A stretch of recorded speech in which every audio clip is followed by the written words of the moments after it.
Assalamualaikum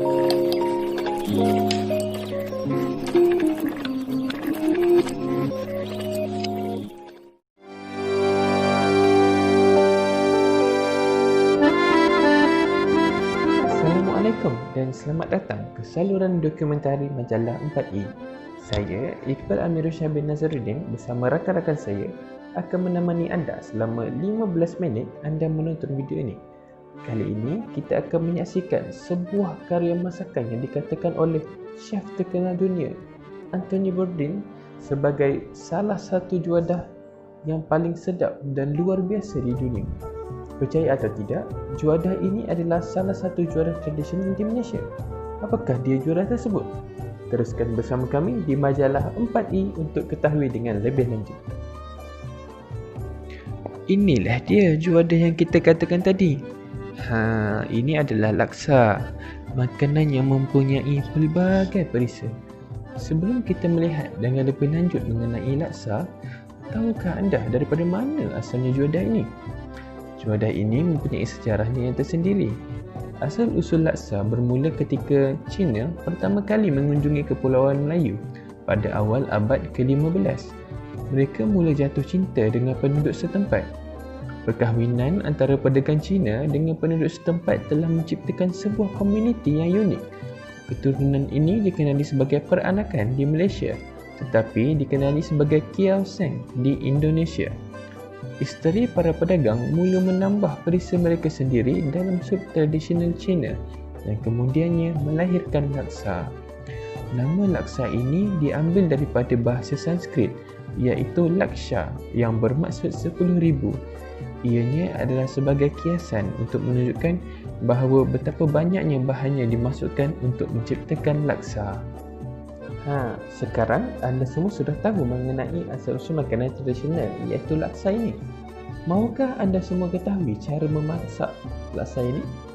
Mari kita bersama rakan setugas saya, Nur Kisina Maisarah untuk menunjukkan demonstrasi cara untuk memasak laksa Kedah. Sebelum itu, mari saya senaraikan bahan-bahan untuk membuat laksa Kedah. Yang pertama ialah sebungkus laksa dan 1 kilogram ikan sardin, 1 sudu besar belacan, 2 kuntum bunga kantan yang dibelah 4, 1 ikat daun kesum dan 4 keping asam keping, serta gula dan garam secukup rasa. Seterusnya, saya akan bincangkan tentang bahan untuk dikisar halus. Yang pertama ialah 10 ke 15 tangkai cili kering dan 2 biji bawang besar, 8 biji bawang merah dan 6 tangkai cili padi. Selain itu, saya akan juga bincangkan bahan untuk hiasan. Yang pertama ialah 5 biji telur yang direbus, 2 biji bawang besar, 1 batang timun, 1 ikat daun salad dan juga cili padi yang dihiris nipis.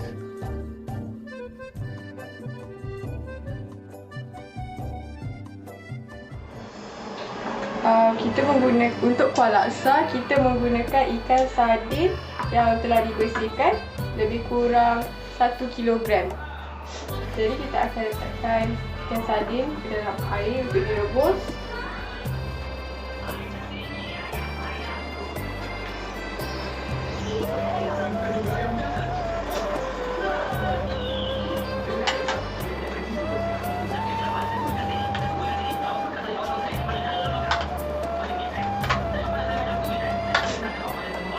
Dan letakkan asam keping ke dalam air yang direbus.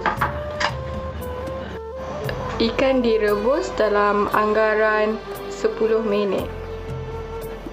Setelah ikan masak, sejukkan sebentar. Setelah ikan yang direbus telah sejuk, kita akan menghasilkan isinya dari tulang.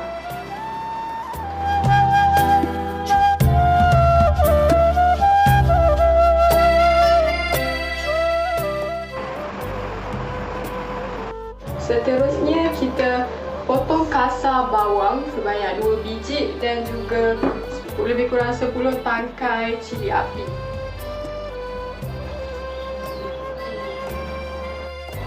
Seterusnya kita juga memerlukan cili kering yang sebanyak 10 tangkai yang telah dipotong dan direbus.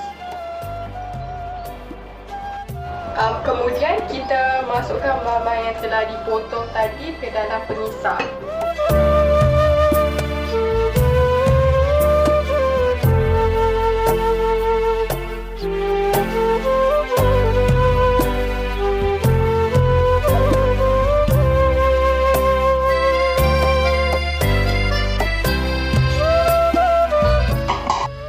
Dan jangan lupa masukkan belacan.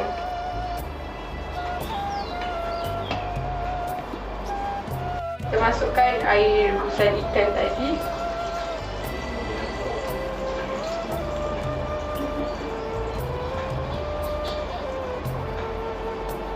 Kemudian kita kisar.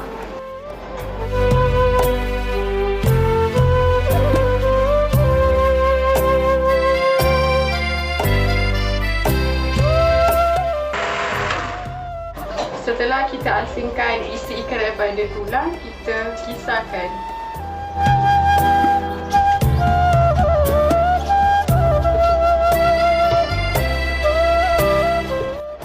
Dan masukkan juga air rebusan ikan.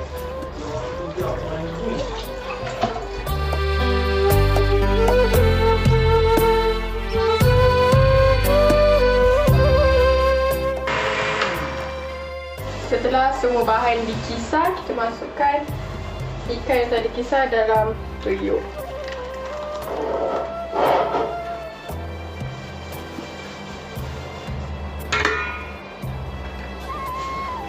Dan masukkan juga cili yang telah dikisar tadi.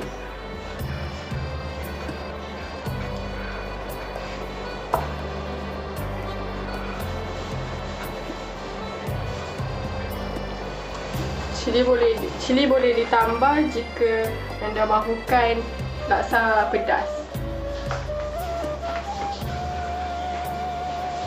Kemudian masukkan daun kesum dan bunga kantan.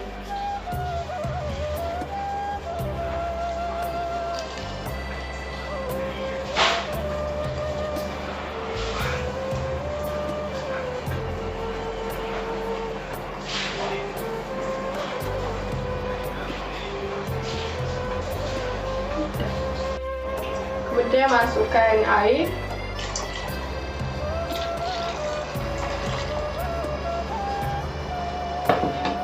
Empat keping asam keping.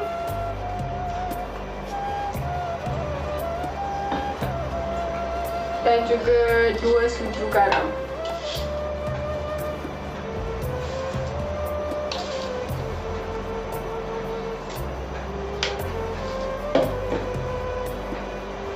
Dan biarkan ia masak. Setelah kuah laksa siap, kita celurkan laksa basah dengan air panas dan kita sediakan bahan taburan untuk laksa, iaitu salad, timun, telur rebus, cili padi, fish cake dan bawang.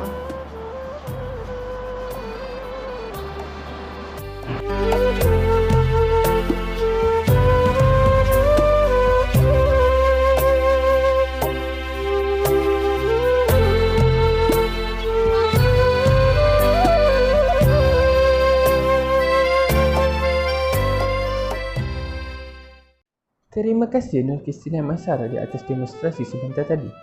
Sedap bukan laksa Kedah yang dimasak oleh rakan setega saya sebentar tadi? Oleh kerana kita di Malaysia hidup di dalam kepelbagaian kaum dan juga negeri, terdapat juga pelbagai jenis laksa yang lain selain daripada laksa Kedah. Apakah beza laksa-laksa ini? Rakan setega saya, Sofia Hanim, akan menerangkan kepada anda jenis-jenis laksa di Malaysia dan juga perbezaan mereka. Assalamualaikum warahmatullahi wabarakatuh. Nama saya Sofia Hanim binti Saha dari kelas TPF 4E. Hari ini saya akan menerangkan tentang perbezaan laksa yang terdapat di negara kita. Laksa merupakan makanan kegemaran rakyat Malaysia dan juga Asia. Keunikan sajian ini, hampir setiap negeri mempunyai versi mereka yang tersendiri.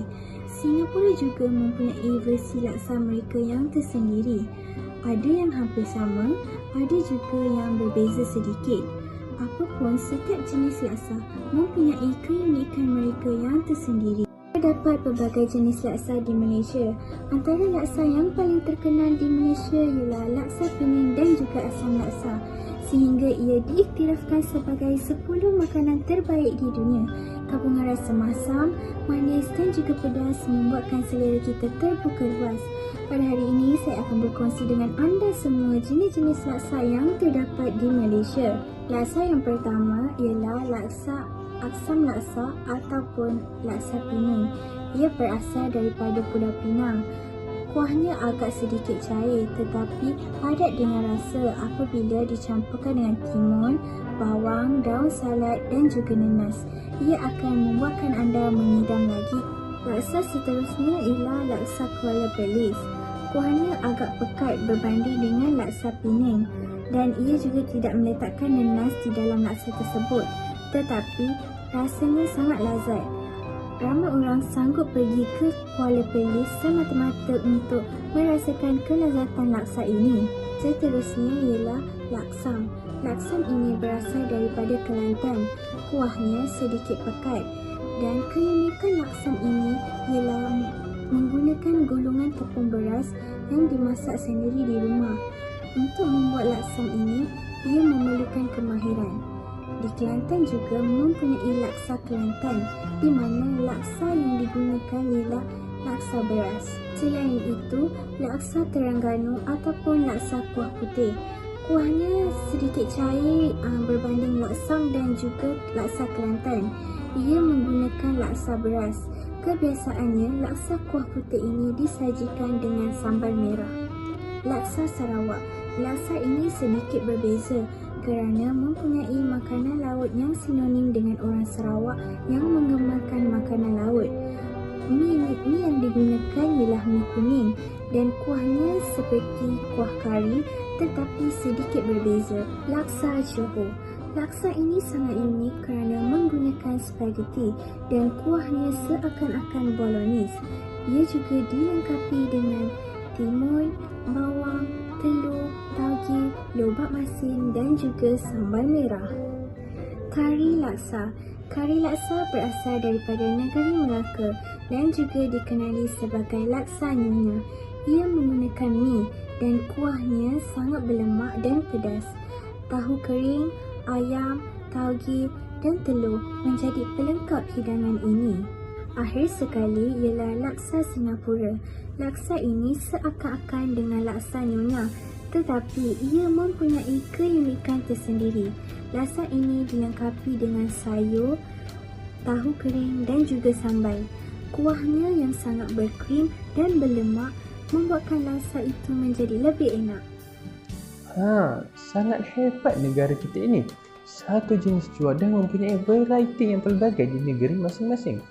Tetapi lama-kelamaan juadah ini akan ditelan laput dek zaman.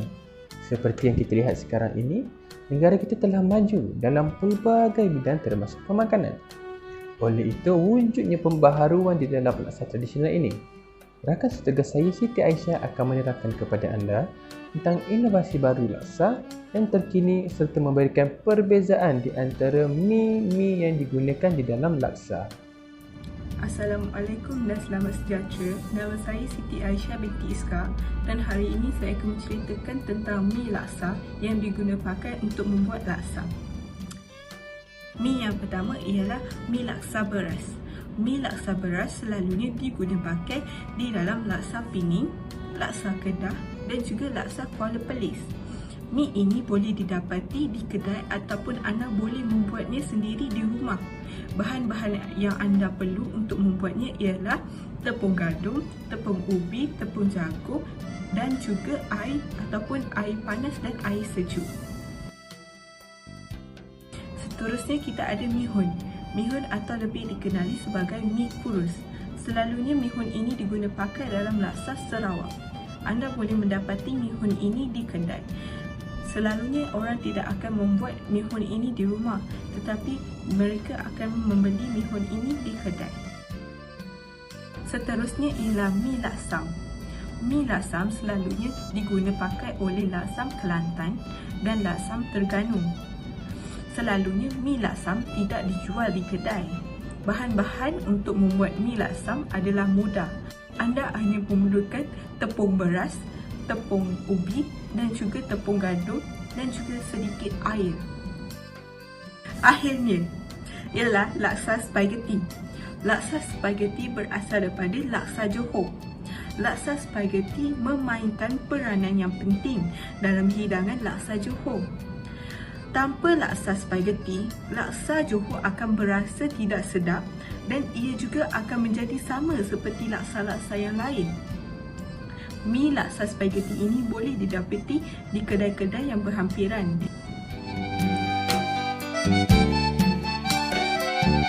Seperti yang anda tahu, kita telah pun mencapai wawasan 2020. Terdapat pelbagai perubahan yang dilakukan dalam makanan tradisional. Antaranya ialah laksa kini boleh didapati sebagai mi segera. Mi segera ini boleh menjimatkan masa masyarakat untuk masak dan ianya sangat mudah untuk dimasak di rumah. Seterusnya ialah laksa sarang burung. Laksa sarang burung ini terkenal di negeri Ipoh. Sarang burung ini ialah telur yang berbentuk sarang burung dan laksa sarang burung ini ialah laksa yang digabungkan dengan telur yang berbentuk sarang burung. Laksa sarang burung ini sangat digemari oleh masyarakat terkini. Ini kerana kelemakannya dan keunikannya. Laksa lobster. Laksa lobster sangat terkenal di negeri Sarawak. Selalunya, laksa Sarawak menggunakan udang sebagai hiasan laksa. Tetapi, mereka telah pun menggunakan lobster sebagai hiasan laksa Sarawak. Akhir sekali ialah laksa goreng. Laksa goreng ini boleh didapati di kedai mamak yang berhampiran. Bahan untuk memasak laksa goreng ini ialah kicap, telur, bawang putih dan bawang merah. Terima kasih kepada rakan tugas saya Siti Aisyah di atas kesediaan untuk menerangkan tentang inovasi laksa sebentar tadi. Apabila inovasi demi inovasi bertambah, akan ada inovasi yang akan dikecam oleh orang ramai. Rakan setugas saya, Muhammad Hakimi, akan menerangkan tentang isu kes yang berlaku terhadap Cheng Laksa, iaitu salah satu kedai laksa terpopular di Malaysia, terhadap produk mereka yang dikecam oleh orang ramai. Hai, Assalamualaikum. Nama saya Muhammad Hakimi bin Hani dan saya akan menceritakan tentang isu Cheng Laksa. Cheng Laksa merupakan salah sebuah restoran yang terkenal di Malaysia kerana menghidangkan laksa yang istimewa kepada para pelanggan. Namun, terdapat pelbagai pihak yang mengatakan Cheng Laksa menggunakan barang yang terlarang atau barang yang tidak sepatutnya yang disertakan di dalam resepi laksa mereka. Namun, pihak berwajib telah memberi satu kenyataan dan bukti yang sahih untuk menjawab isu ini. Menurut mereka, Central Kitchen Cheng Laksa telah diluluskan dan disahkan halal oleh pihak CAKIM. Malah, bahan-bahan dan cara penyediaan untuk di semua cawangan Cheng Laksa dibekalkan oleh Central Kitchen Cheng Laksa yang disahkan oleh CAKIM. Jadi, isu tentang Cheng Laksa menyediakan kuah yang bercampur dengan darah babi adalah tidak benar sama sekali. Jadi, itu sahaja daripada saya. Sekian, terima kasih. Maka dengan berakhirnya penerangan rakan setugas saya, maka rancangan ini sudah menemui penamatnya. Itu sahaja serba sedikit mengenai makanan tradisional Malaysia, iaitu laksa daripada kami. Kalau ada sumur di ladang, boleh saya menumpang mandi. Kalau ada umur yang panjang, boleh kita berjumpa lagi. Assalamualaikum dan kita jumpa di minggu hadapan dalam majalah 4E.